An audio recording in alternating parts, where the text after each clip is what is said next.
Pharmacy ક્ષેત્રમાં અભ્યાસ કરવા માંગતા વિદ્યાર્થીઓનું ભાવિ જોખમમાં છે। ફાર્મસી કાઉન્સિલ ઓફ ઇન્ડિયાના ચેરમેને કારણે વિદ્યાર્થીઓ હેરાન થઈ રહ્યા છે। ચેરમેનના કારણે વિદ્યાર્થીઓ પરેશાન બન્યા છે। 50%થી વધુ કોલેજોને મંજૂરી નહીં મળતા વિદ્યાર્થીઓને હાલાકી થઈ છે।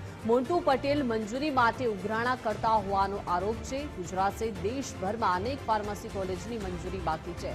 દર વર્ષે ફાર્મસી કોલેજની પરવાનગી રિન્યૂ કરવામાં આવે છે। ગુજરાતમાં 147 ફાર્મસી કોલેજ સામે 72ને મંજૂરી મળી છે।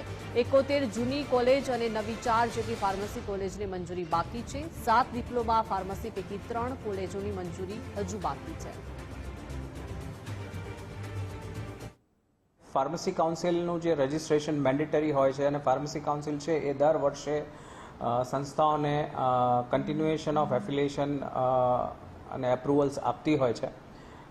71 જેટલી સંસ્થાઓની મંજૂરી આવી ગઈ છે અને 72 જેટલી સંસ્થાઓ છે એની મંજૂરી હજી અપેક્ષિત છે।